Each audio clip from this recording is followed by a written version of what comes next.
Amém? Queria já chamar o pastor Iosef aqui, aplauda ao Senhor. Esse é o canal de bênção para nossas vidas.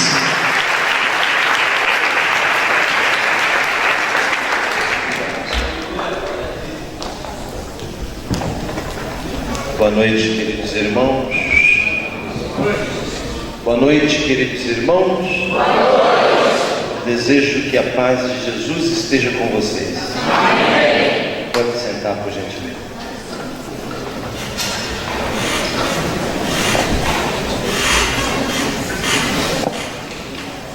Eu quero convidar vocês a ler a palavra de Deus, Evangelho de Lucas. Evangelho de Lucas, capítulo de número 6.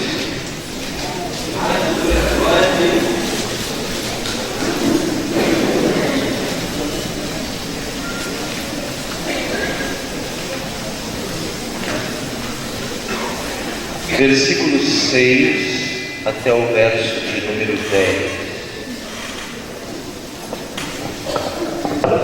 Glória a Deus. Lucas, capítulo 6, do versículo 6 até o versículo 10. Quem encontrou, diga amém. Amém. E sucedeu que em outro sábado entrou ele na sinagoga e ensinava. Ora, achava-se ali um homem cuja mão direita estava ressecada. Os escribas e os fariseus observavam-no, procurando ver se ele faria cura no sábado, a fim de acharem de que o acusar. Mas ele, conhecendo-lhe os pensamentos, disse ao homem da mão ressecada: levanta-te e vem para o meio. E ele, levantando-se, permaneceu de pé. Então disse Jesus a ele: que vos parece? É lícito no sábado fazer o bem ou o mal? Salvar a vida ou deixá-la perecer? E fitando a todos ao redor, disse ao homem: estende a mão. E ele assim o fez, e a mão imediatamente estava restaurada. Feche a Bíblia e feche os seus olhos. Bendito és tu, eterno nosso Deus, Rei de todo o universo. A sua palavra dura para sempre. Bendito seja o seu nome, e o seu reino jamais terá fim. Fale conosco nessa noite, de forma clara, concisa e poderosa. Fala não o que nós queremos ouvir, mas fale o que nós precisamos ouvir. Que ninguém saia daqui do mesmo jeito que entrou, mas que saímos daqui diferentes. Por isso eu te peço, exorta, ensina e edifica. Nós abrimos o nosso coração para ouvir a sua voz e já te agradecemos para a glória do seu nome. Amém.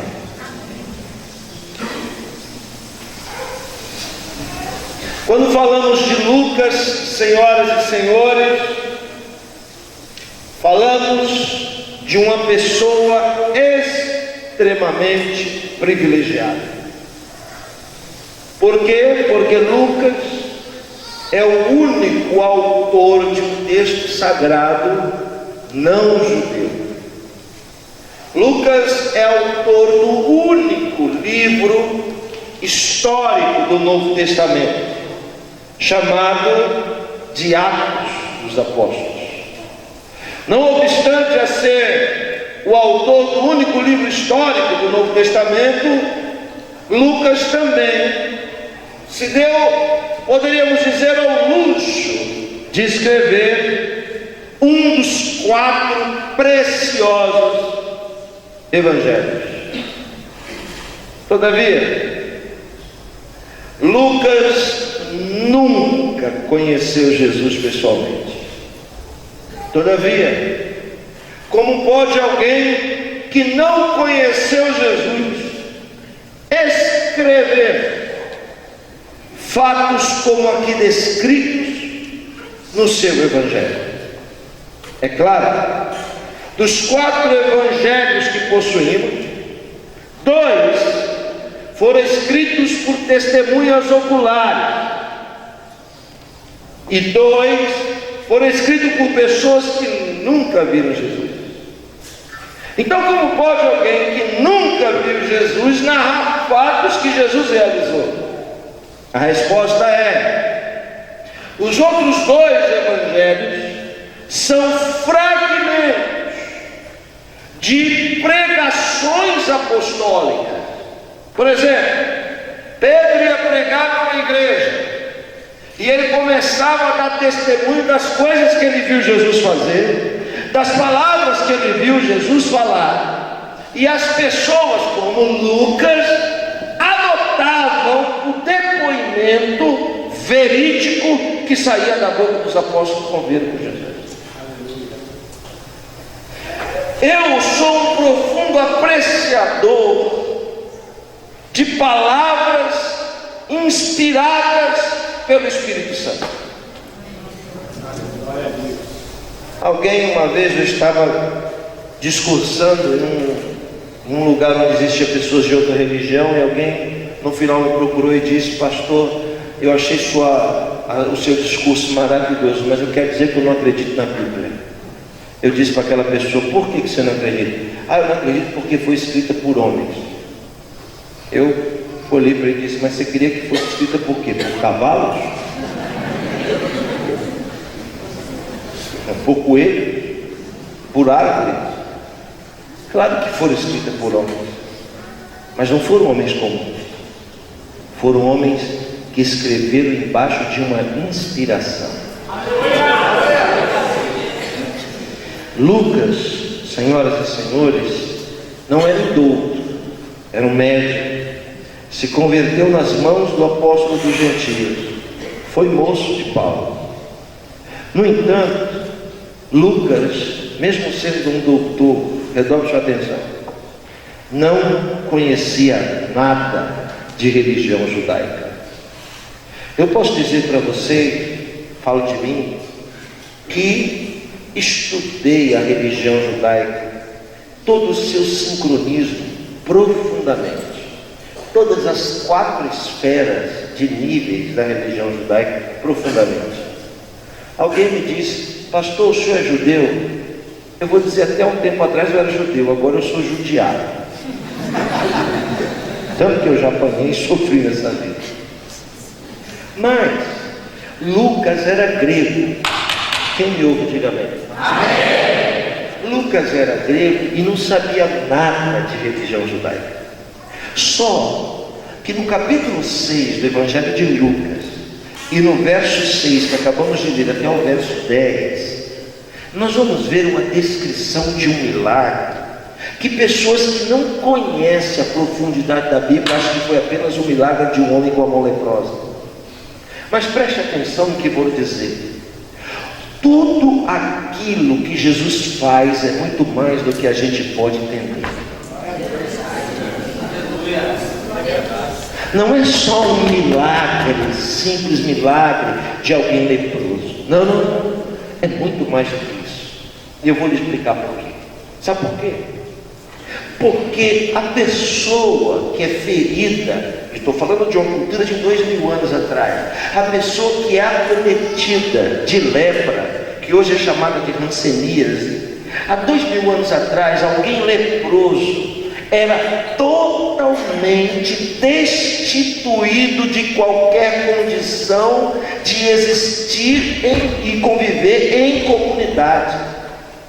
A hanseníase de 2000 anos atrás não era só uma enfermidade altamente contagiosa, não, ela tinha cunho espiritual. Leproso, há 2000 anos atrás, era considerado o mais vil, mesmo que não fosse o mais vil pecador.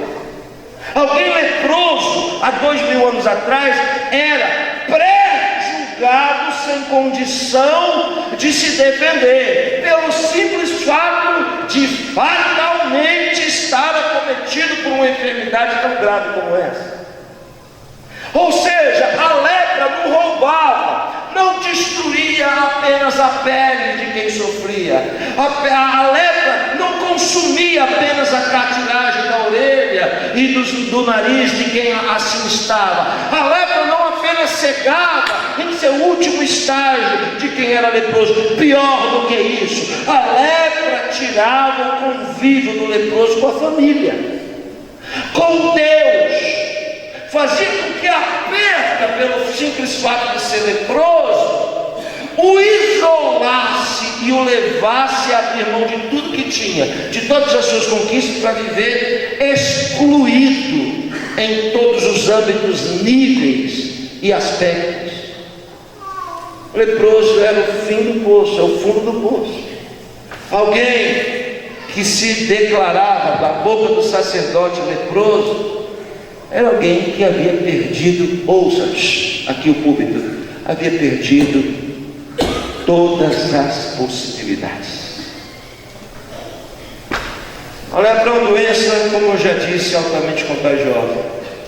Quando feria em uma parte do corpo, ela bem rapidamente infectava todo o corpo do doente.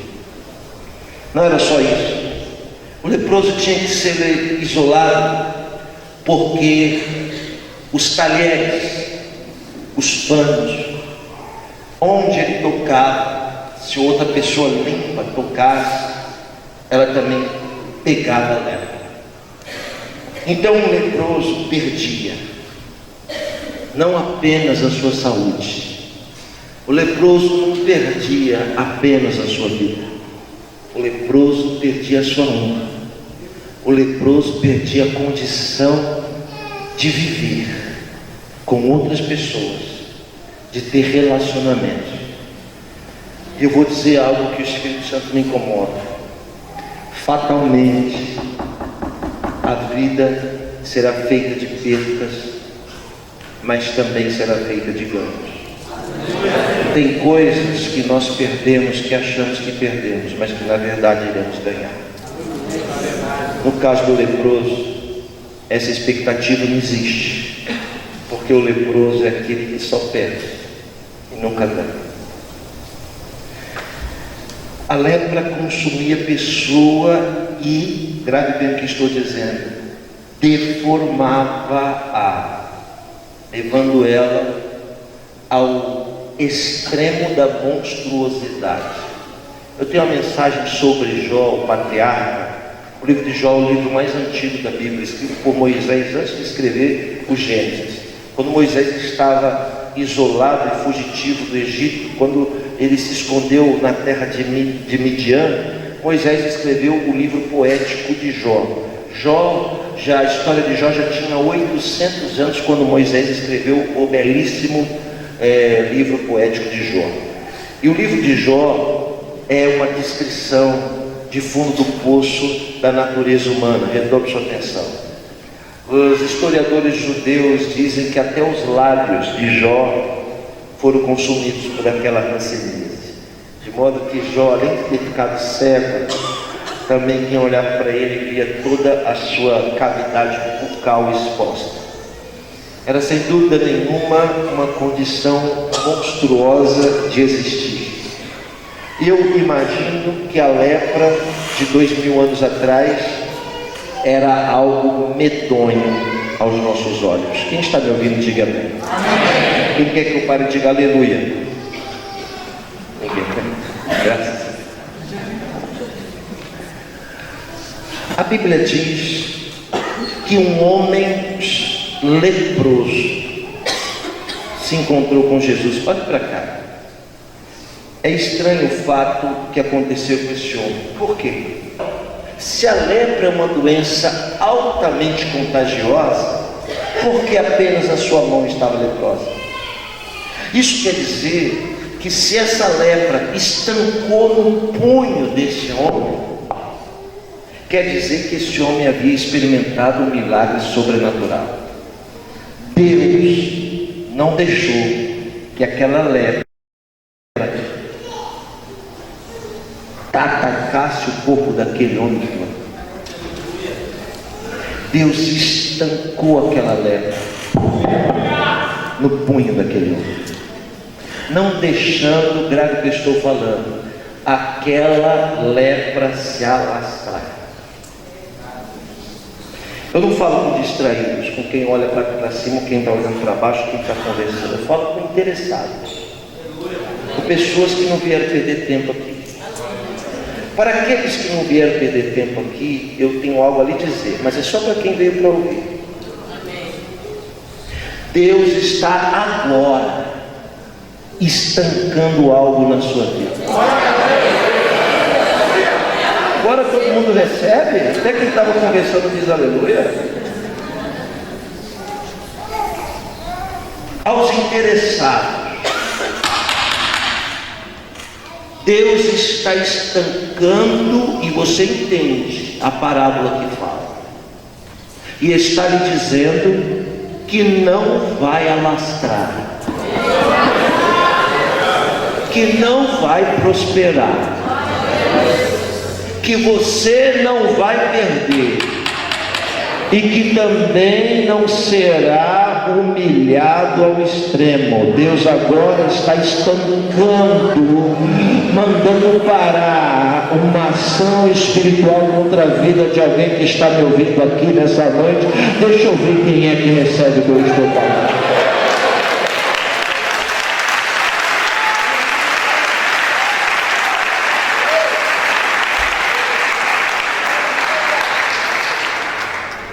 Eu imagino que quando esse homem, a ferida apareceu na ponta do dedo, que ele foi no sacerdote, e o sacerdote examina e diz: eu vos declaro impuro.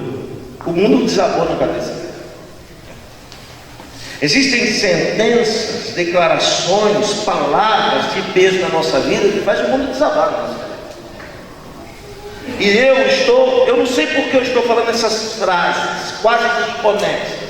Eu sei que eu estou sendo influenciado por uma força maior, mas Deus está dizendo para alguém aqui: nem tudo está perdido. A sua expectativa é A, mas a resposta de Deus será B. Deus está preparando a contra-resposta. Foram palavras, foram gestos, foram atitudes que fizeram o mundo desabar na sua cabeça, mas hoje o Senhor está lhe dizendo: estou estancando essa palavra e ela não vai se alastrar. Aleluia. Quando o sacerdote vê a ferida, ele é imediatamente obrigado a abrir mão da família, da sua vida de comunidade, e é obrigado a viver em buracos no deserto, sob a sentença de que, se um leproso fosse visto no meio da cidade ou entre pessoas limpas, a sentença era morte por apedrejamento. Então essa prisão domiciliar que o leproso tem que viver nas cavernas é uma sentença que não pode ser quebrada. Vamos para o que Lucas, sem saber o que está dizendo, diz. Vamos para o que Lucas, sem saber o que está escrevendo, escreve, para a gente ter uma noção da grandeza desse milagre. Não foi só um milagrezinho que Jesus fez, foi muito mais do que isso. Quer ver?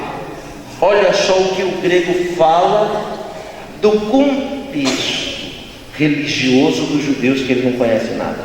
Ele começa dizendo assim: e sucedeu que em outro sábado, o sábado não significa nada para os gregos. O sábado não significa nada para os romanos.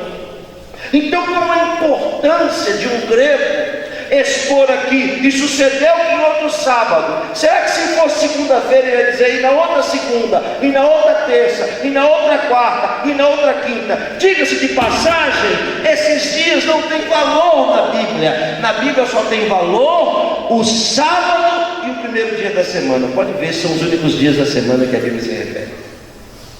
O sábado é o dia da semana mais citado na Bíblia. Por quê? Porque a base da Escritura é a fé judaica.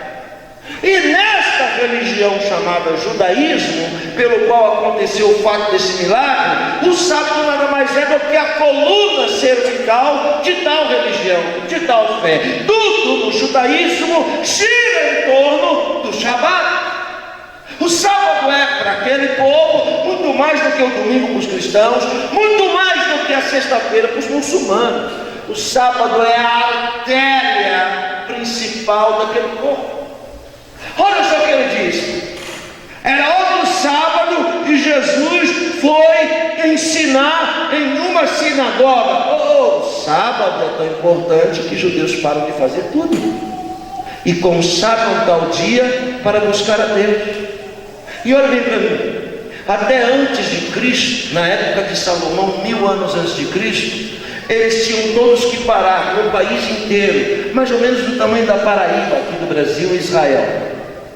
Eles tinham que sair das aldeias, eles tinham que sair dos vilarejos, da cidade, e tinham que adorar Deus aonde? No templo, aonde? Em Jerusalém. 200, 300, 100, 50 quilômetros para ir para o culto no sábado. Depois do exílio babilônico, pastor Eduardo, depois do exílio babilônico, os judeus criam a sinagoga. Veja bem, eu vou lhe explicar para você entender o que é uma sinagoga. A sinagoga é a extensão do templo. A sinagoga é aquilo que nós, aqui protestantes, chamamos de congregação. Aqui é a sede, mas tem a congregação lá no bairro. Para que a congregação está lá no bairro? Para os irmãos que moram longe, que não dá para vir na sede, adorar a Deus lá na congregação. A sinagoga é o quê? A sinagoga é a congregação do templo, é a congregação da sede.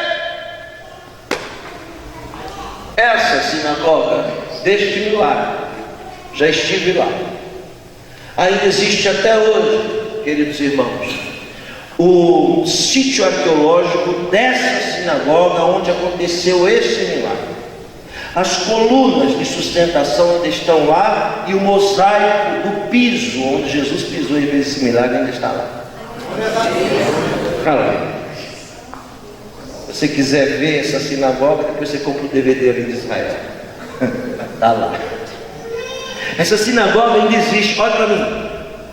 Os restos, os vestígios arqueológicos dessa sinagoga. Olha para mim. Sabe quantas pessoas cabiam dentro da sinagoga? Eu lhe digo, no máximo 100 pessoas. Sabe o que os historiadores dizem? O tanto de pessoas que estavam aqui nesse dia que Jesus foi pregar na sinagoga? Eu lhe digo, 2.500 pessoas. A sinagoga cabia 100. 2.500 vieram para ouvir Jesus falar. É glória a Deus mesmo, porque não tinha Facebook. É glória a Deus mesmo, porque não tinha televisão, não tinha rádio. E sabe o que atrai as pessoas? A unção.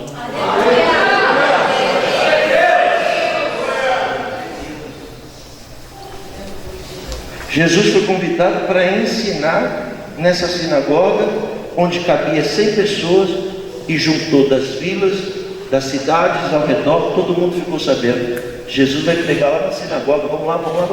Quando foi ver, 2.500 pessoas povoaram aquele pequeno vilarejo.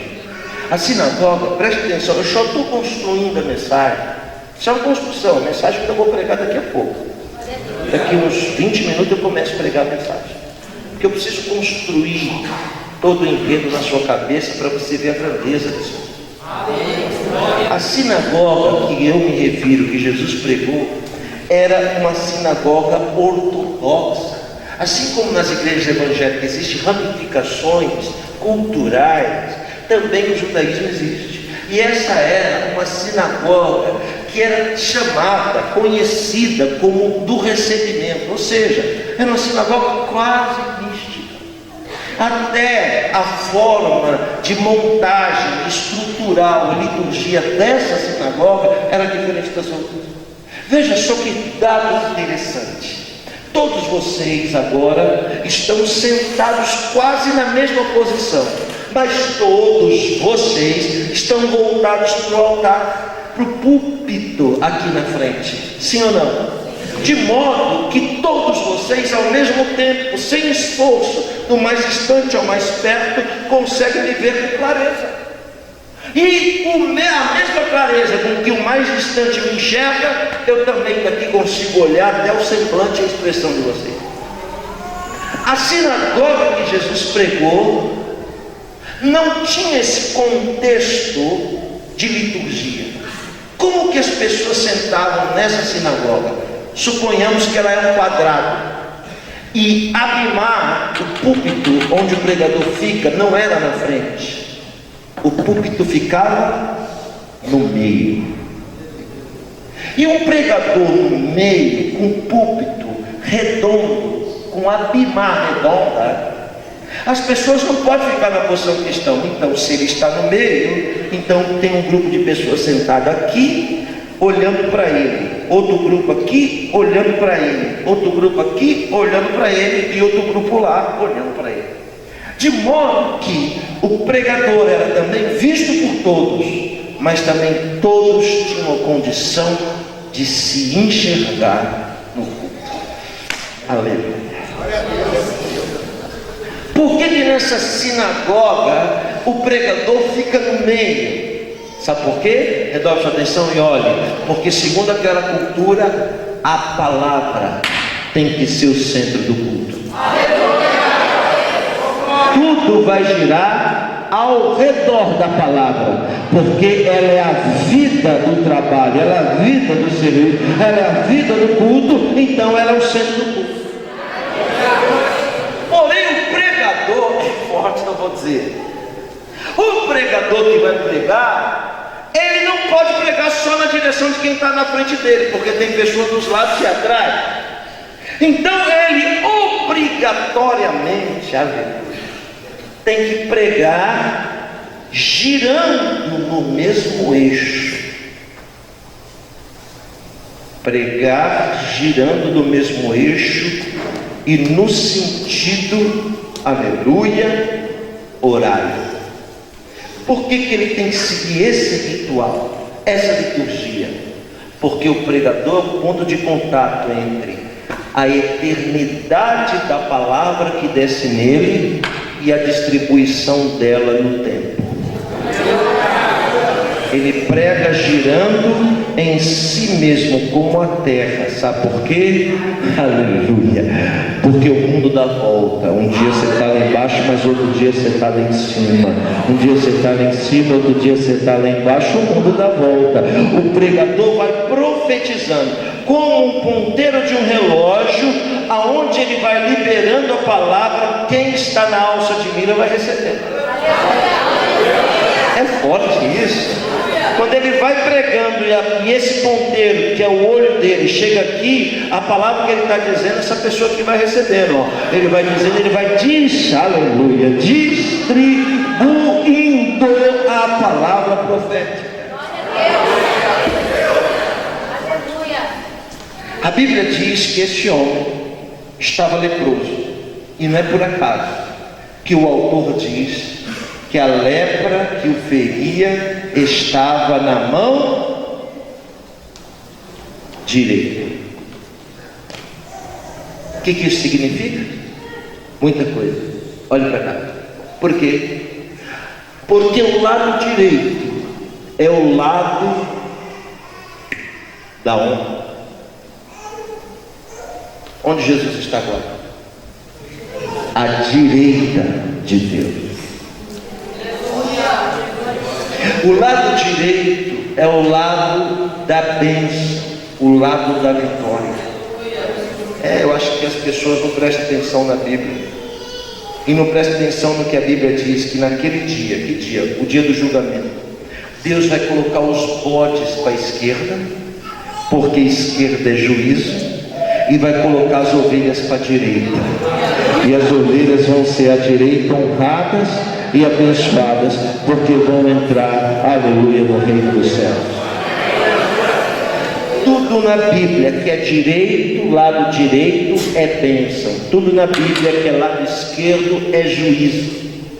Ou seja, Números capítulo 6, quando Deus ordena a Arão abençoar o povo de Israel, como é que ele abençoa? Ele abaixa a mão esquerda, porque ele vai abençoar, e para abençoar, só pode abençoar com a mão direita. Então Arão levanta a mão direita, Número capítulo 6, abre entre os dedos e diz: Yevacharecha Adonai veishmerecha, Yair Adonai panavelecha vironecha, Issa Adonai panavelecha, Veiashem lecha shalom. Que o Senhor te abençoe e te guarde, o Senhor faça resplandecer o seu rosto sobre ti, o Senhor sobre ti levante o seu rosto e te dê a paz. Quem são aqueles que tomam posse dessa bênção em nome de Jesus? A mão direita.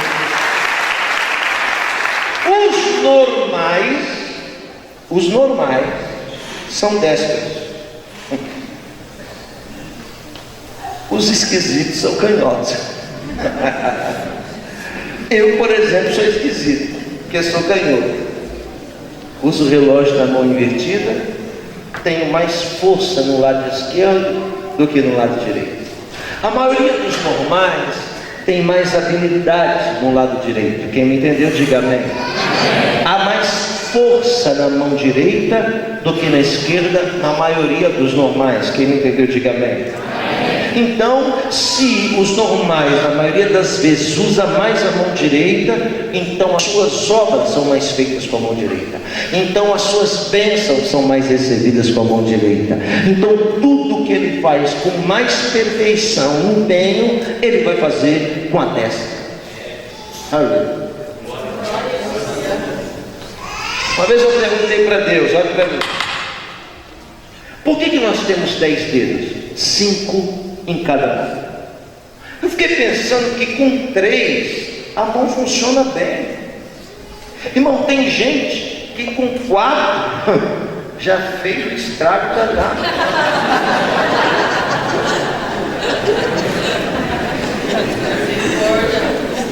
Então para que 5 dedos? Qual é o significado de Qual é o significado de 10 dedos? Aperta o cinto para ouvir o que eu vou falar. Todos os humanos possuem 10 dedos, simplesmente pelo fato da árvore da vida, que todo mundo aqui pensou a vida inteira ser uma árvore, mas não era. Ela é chamada de árvore da vida, mas ela não era árvore, ela era a presença de Deus no jardim. Não era uma árvore, era uma pessoa. A árvore da vida, olha para mim que vou provar o que eu estou falando. A árvore da vida possuía 10 raízes. Por que 10 raízes?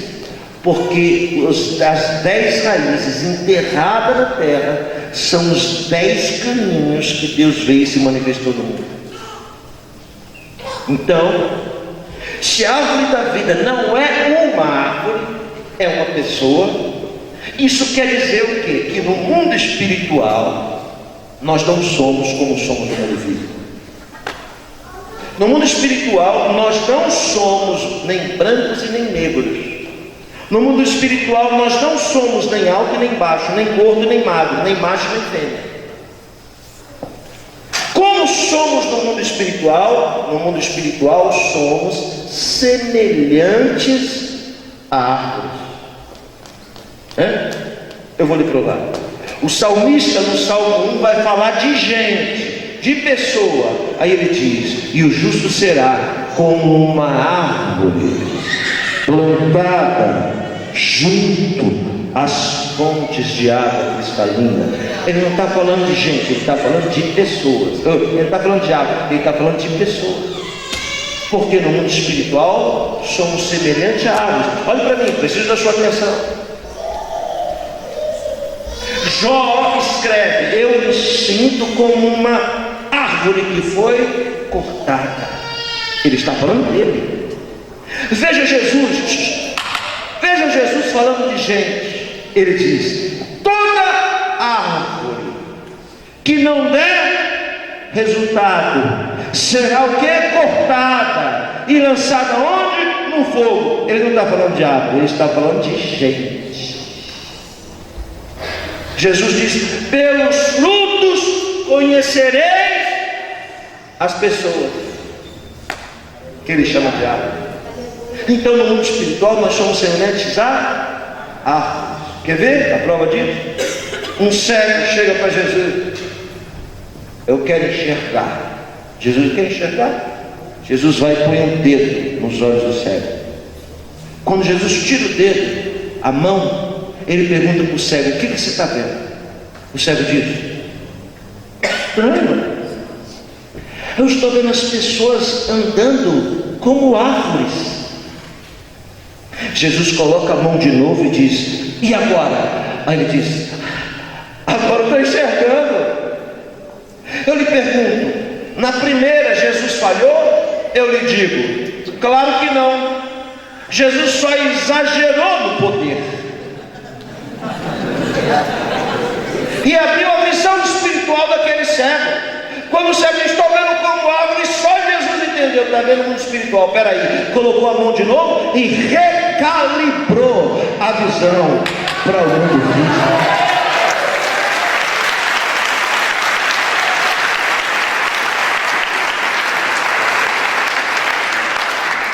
O apóstolo diz na sua expressão, ele chama Jesus de cabeça e chama a igreja de corpo. Ora, eu interpreto, já falei isso de seminário, eu interpreto da seguinte forma: Jesus é a mente e a igreja são as mãos. Por quê? Porque alguém imaginou fazer um dia esse prédio. Só que existiu primeiro na imaginação de alguém, só tornou realidade quando alguém construiu com as suas mãos. Então, Jesus imagina e a igreja realiza. Quem é que chama a igreja de mão e não de corpo? Jesus. Quando ilustrativamente conta a parábola das 10 virgens. Por que não 7?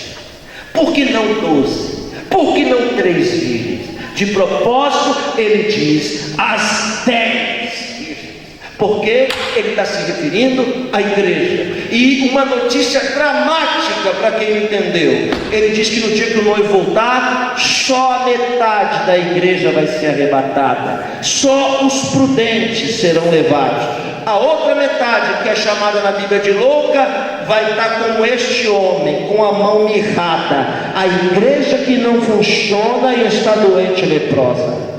Quando eu falo de igreja, não falo de denominação, não falo de placa, não falo de instituição com CNPJ, falo de pessoas.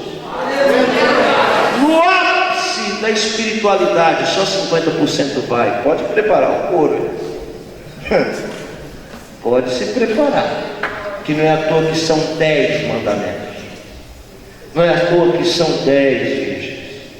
Por quê? Porque esse número representa a ação do pensamento.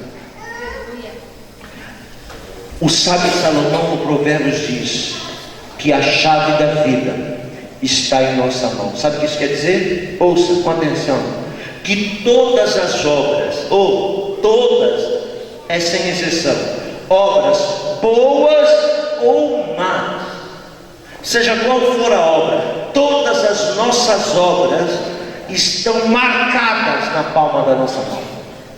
Todas, sejam boas ou más.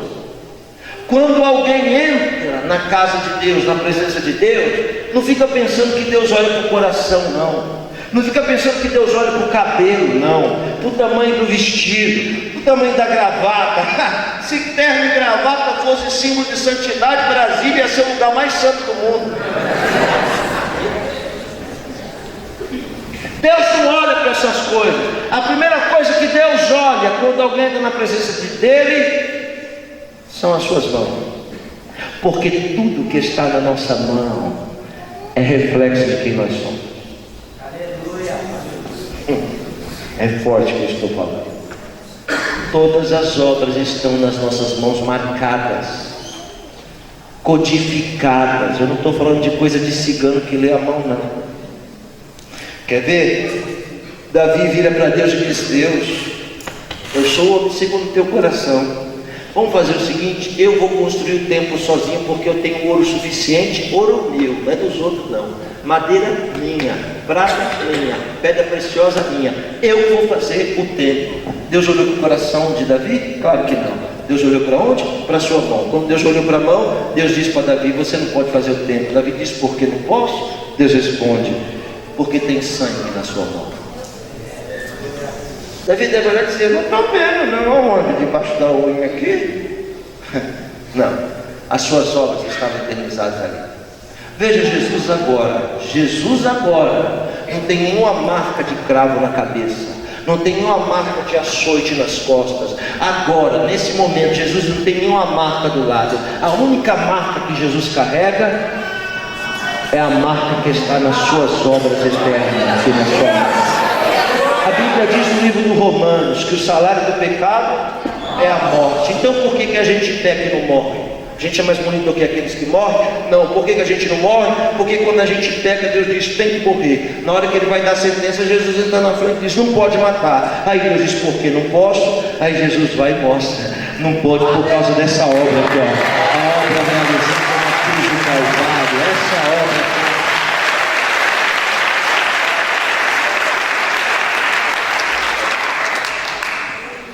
A Bíblia diz que esse homem tinha hanseníase, lepra, enfermidade que era muito mais do que a enfermidade que era um símbolo, que era um rótulo, que era um peso.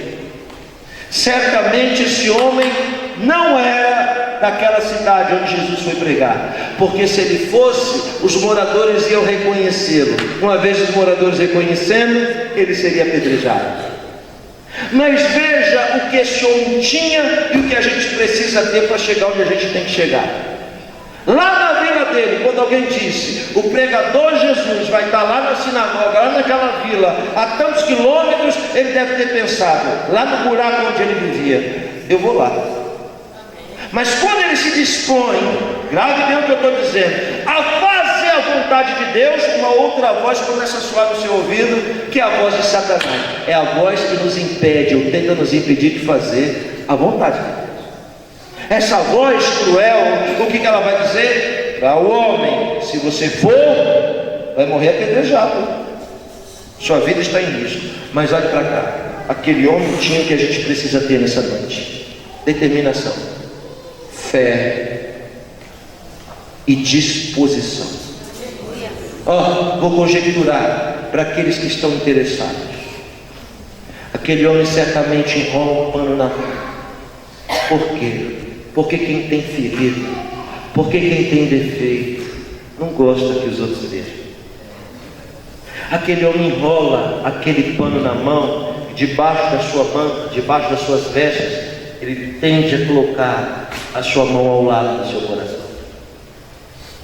Daqui. E vai.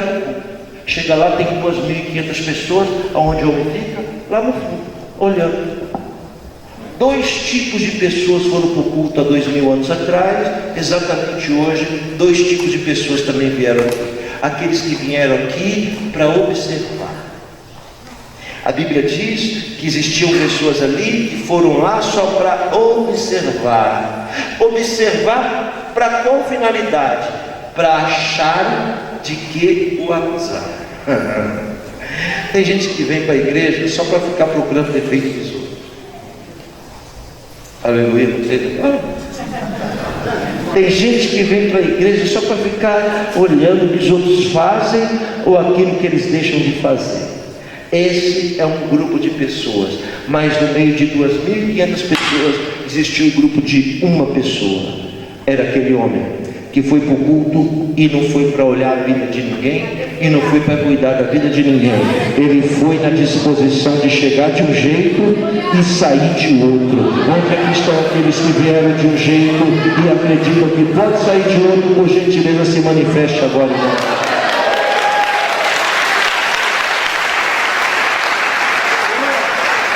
Encostou lá no fundo, sem expectativa, com medo danado. Jesus começa a pregar aqui, girando,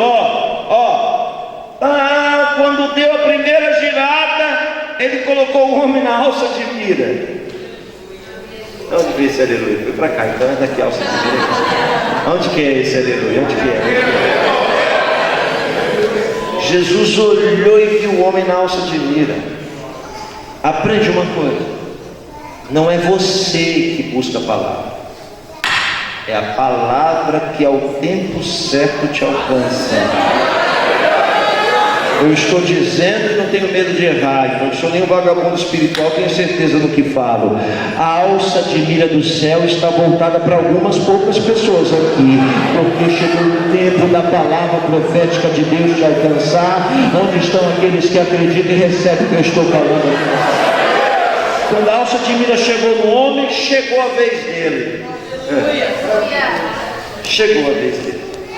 Ele nem sabia que era a vez dele. Ele nem imaginava que era a hora dele. Quando Jesus botou ele na alça de mira, Jesus olhou e disse: você! Alguém no meio disse: eu? Não, de trás, de trás, de trás, de trás, de trás.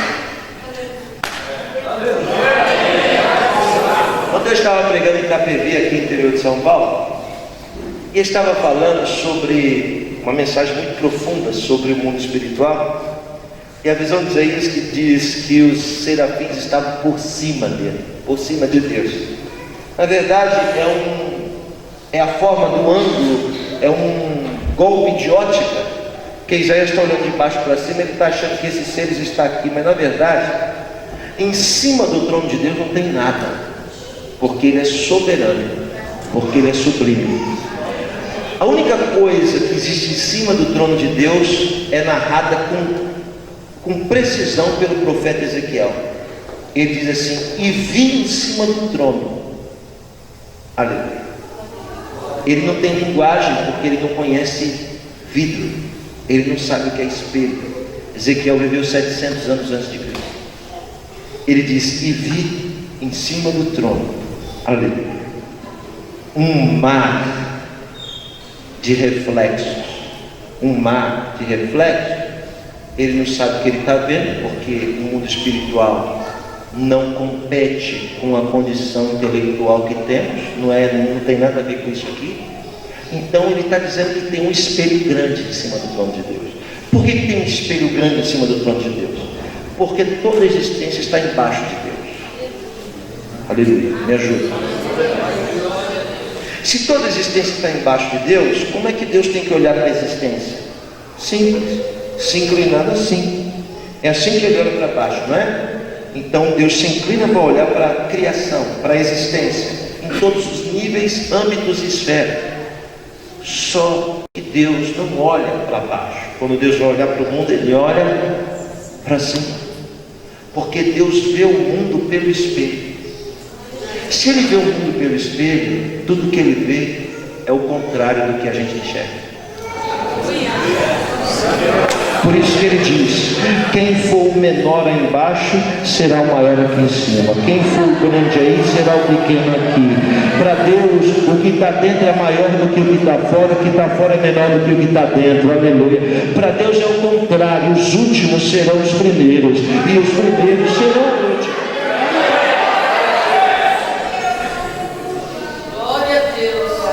Então, o que acontece? Quando o homem está lá no fundo, achando que vai ser o último, que não tem chance para ele, é ele que vai ser o primeiro.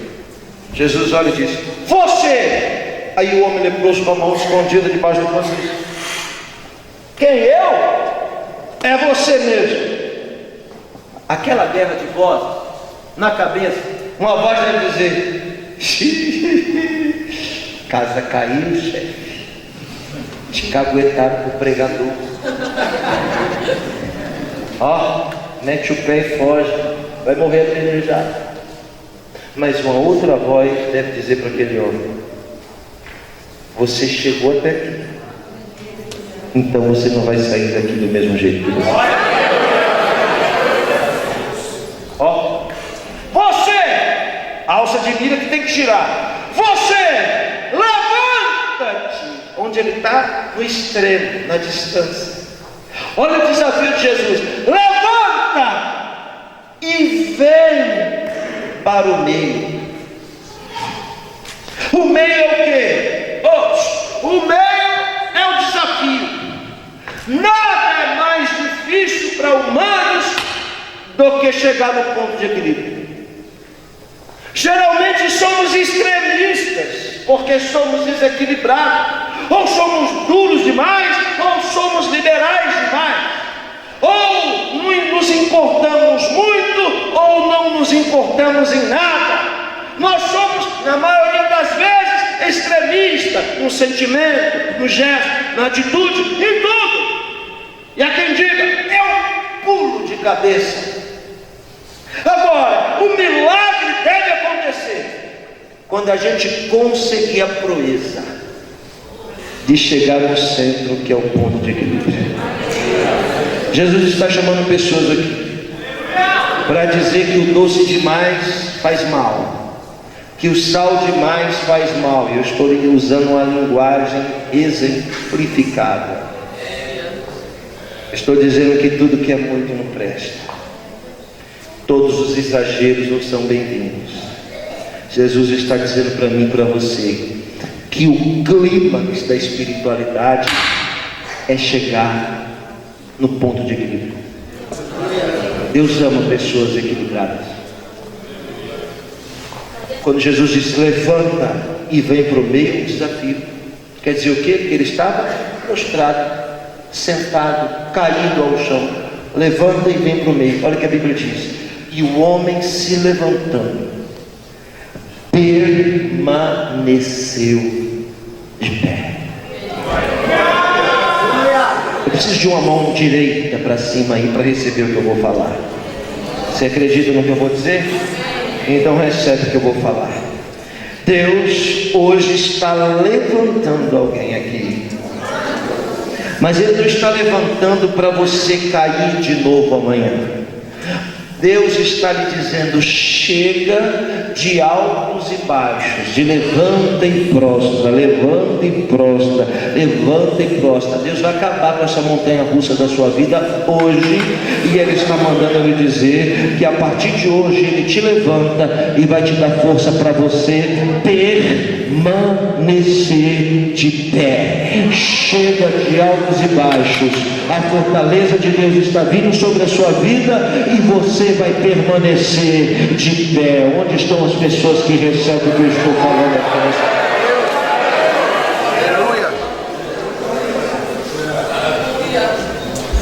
O homem permanece e fica lá, óbvio, mas a palavra continua girando. Ei, você, levanta e ao desafio e vem para o meio.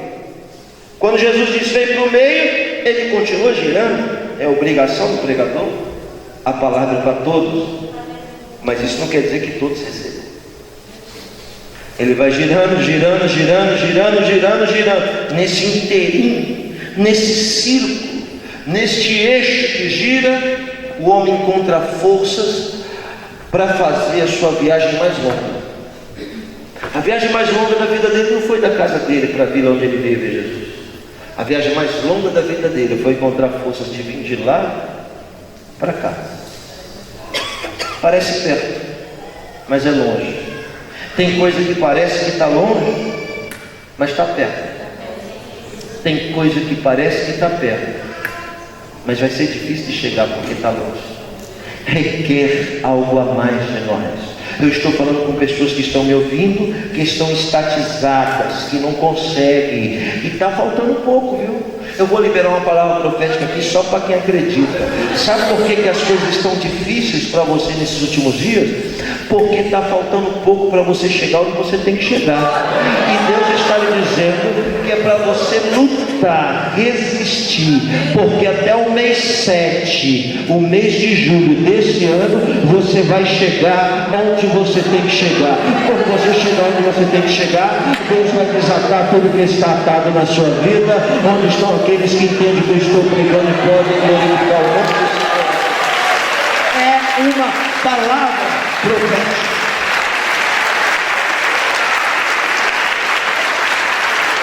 Quando Jesus deu a volta, que ele voltou na alça divina do homem, onde ele estava, exatamente do lado de Jesus. Um braço todo enrolado. Tudo bem? Como é que você está? Prazer, hein? Meu nome é Yosef. Esse meu nome já me deu tanta dor de cabeça. Já me chamaram de Eusébio. De shampoo. Os homens que não gostam de shampoo, que só se lavam com sabonete, não sabem o que é isso. Eusébio Activia. Já sofri. Quando ele olha para Jesus, ele está do lado. Jesus olha para ele e diz: estende a mão. Aquela voz voltou de novo e disse: eu não te disse. Ei, deixa eu dizer algo aqui para quem entende. Para quem não está ligado não vai entender não, mas eu vou dizer: quanto mais perto você estiver do centro da vontade de Deus, mais difícil vai ser. Aleluia. Se está dificultando é porque você está chegando. Quando o homem chega, Jesus diz: estende a mão. Se sou eu, já estendo logo a esquerda. Bem, como é que vai? Jesus ia olhar para mim e dizer: não, eu quero a outra. O que acontece na mente de alguém que foi até o fim? Foi até o fim, vamos até o fim. O que ele faz? Ó, tira a mão e estende. Quando ele estende, ele está esperando o primeiro judeu gritar: impuro. Se alguém gritar impuro, vão arrastá-lo pelo cabelo e apedrejá-lo fora das muralhas. Quando ele estende a mão na expectativa de ouvir uma acusação, ele ouve o silêncio. Ninguém diz nada. Quando ninguém diz nada, Jesus olha, ou ele olha, vai abrindo o olho assim, meio desconfiado, igual a gente. Que ele olha para a mão.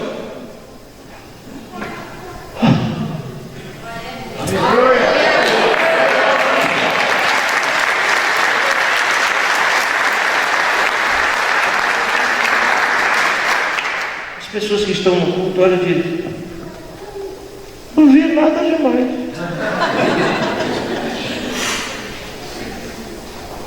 Ninguém entende aquilo que a gente passa por dentro. Tem coisa que Jesus vai fazer aqui na sua vida que você não precisa contar para os outros. E os outros nem vão dar valor, porque eles não conhecem a história que está por dentro. Então, é sério. Quem tem que dar valor para o que Jesus faz não são os outros, é você. Levante a mão. O Senhor vai fazer algo na sua vida até o mês 7, que muita gente não vai entender, que muita gente não vai ver nada de diferente, mas só você e o seu interior e o seu íntimo é que vai compreender o que Jesus vai fazer. Ele vai livrar você de feridas profundas, de dentro da sua alma, de dentro do seu coração, feridas que te impossibilitam de conviver, de viver e de tomar posse de coisas. Hoje Jesus está lhe dizendo: a obra que vou fazer não é para os outros ver, é para você viver. Onde estão aqueles que recebem o que eu estou pregando aqui nessa noite e podem glorificar o nome do Senhor?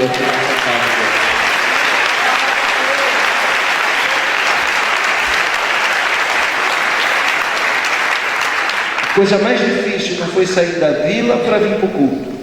A coisa mais difícil não foi sair de lá do fundo para vir para o centro. A coisa mais difícil foi estender a mão. Estender a mão é o maior desafio para um ser humano. A gente só vai saber o teor de espiritualidade de alguém, não é pelos rodopios que ele dá, pelas línguas que ele fala, línguas estranhas que ele fala, não é pelo impressionismo das coisas que ele diz, pela mensagem que ele prega. O teor espiritual de alguém não é pela voz de cantar, não é por nada disso. Teor espiritual é a condição que a pessoa tem de estender a mão. Nós nunca nos pareceremos tanto com Jesus do que quando estendemos a nossa mão. Estender a mão para Deus, estender a mão para quem precisa. Todas as pessoas que Deus colocar no seu caminho, que precisarem de ajuda, você não pode se omitir. Ainda que seja pouco, não importa, você tem que estender a mão. Ainda que seja repetidamente, não importa, tem que estender a mão. Estender a mão também é abrir a mão para a obra de Deus, é abençoar a igreja, a casa de Deus, a obra de Deus. O homem estendeu a mão e aquilo, recebe porque eu termino, e aquilo que não funcionava voltou a funcionar. E aquilo que estava atrofiado, aleijado, paralisado, machucado, voltou à sua normalidade. Só quem entende o que eu falo é que vai receber. Até o mês 7 vai voltar à normalidade. Você entendeu ou não? As áreas feridas, entortadas, ressecadas, as áreas de risco vão voltar de novo ao normal. Tudo que está fora do lugar, Deus vai colocar no lugar de novo. Fique de pé. Tecladista está aí? Cadê aquele menino, pastor Eduardo, abençoado, que tirou umas fotos? Eu me achei bonito naquela foto. Postei tudo lá no meu Instagram. Tem lá as fotos tudo que você tirou minha, fiquei até magro. Além de fotógrafo, ele é mágico. Obrigado. Vamos aplaudir esse moço de Deus? Quero eu tirar foto comigo. Outra vez, tá? Você é palmeirense? É o quê? Santista? Joelho aqui para me expulsar esse mal da sua vida.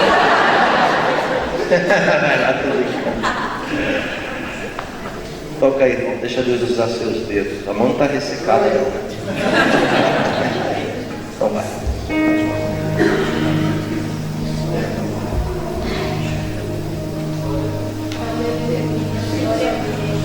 Feche seus olhos, põe a sua mão direita no seu coração. Põe a mão direita no seu coração. O Espírito Santo está falando comigo de pessoas aqui, que muita coisa foi perdida de suas mãos. Muita coisa se escapuliu. Oportunidades,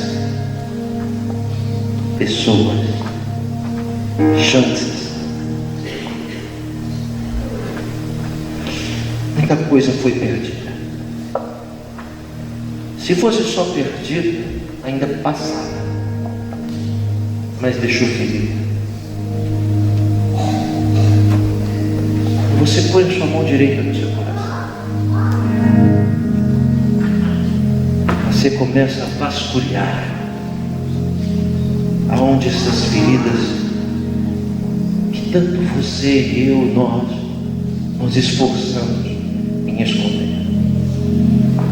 Nós localizamos uma. Chegamos à conclusão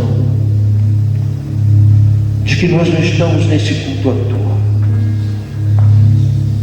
de que a palavra nos colocou na alça de mira de Deus. Deus está dizendo para alguém aqui nessa noite: a sua casa está ficar na minha alça de mim. Essa semana será uma semana de mudanças. Mudanças boas. Essa semana eu começo a aplacar essa tempestade. Eu sou a mão que não vai deixar você afundar nas águas. É assim que diz na minha palavra. Eis que a mão do Senhor não está encolhida para que não possa ajudar. A mão de Deus está se direcionando a você, dizendo: chegou a hora de eu te colocar de pé de novo. Chega de tropeços, chega de quedas, chega de altos e baixos. Hoje eu fortaleço você, para você permanecer de pé. As feridas mais escondidas, aquelas que deformam, aquelas que envergonham, aquelas que magoam, que machucam, que infeccionam, que inflamam, que demoram de sarar, são essas que Jesus vai começar a tratar hoje. Ele lhe diz: foi eu que não deixei o mal alastrar na sua vida. Era para ter destruído tudo, mas eu, o Senhor, não permiti. O seu adversário, você sabe do que eu estou falando. O seu adversário, diz o Senhor, me pediu para acabar com tudo, até a lona, para alastrar esse mal, mas eu não permiti que ele tocasse, que ele avançasse mais do que ele fez. Porque tu és minha, porque tu és meu. Foi eu que te dei os livramentos quando tu não me conhecia. Foi eu que te socorri quando tu chamou por outros deuses, que não era eu. Não foi você que me aceitou, foi eu que te amei primeiro. Não foste vós que escolhestes a mim, mas foi eu que misteriosamente escolhi a vós. Lembra das cadeias que eu arrebentei, das cordas que eu despedacei. A fúria do seu inimigo era para que tu nem estivesse na minha presença. Ele quis te jogar num buraco, numa lama, te consumir os seus ouvidos, a sua boca, consumir os seus olhos, cegar, deixar surdo e mudo. Mas eu não deixei. Eu estanquei este mal e não permiti que ele se alastrasse. Portanto, agora eu não sou aquele que faz a obra pela metade. E te digo, anota os dias, porque até o final do mês 7 eu vou de uma vez por todas extinguir a lástima, extinguir essa humilhação. Eu vou acabar com essa dor, eu vou acabar com essa angústia, com essa ferida infeccionada, inflamada que te assola. Anda comigo, chegue para mim, seja meu. Estenda tua mão em minha direção, eu te digo, e não a escondas, porque assim como aquele homem, eu fiz o milagre no momento que ele se decidiu, também já fiz na sua vida o que precisava ser feito. Você apenas tem que esperar o tempo certo para as coisas se manifestarem na sua vida. Eu sou o Senhor. Anda comigo e seja perfeito. Vou deixar você falar com Deus agora.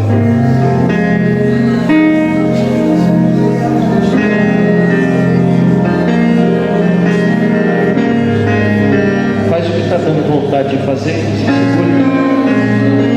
Tenha liberdade.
Que não vieram aqui para outra coisa senão sair diferente.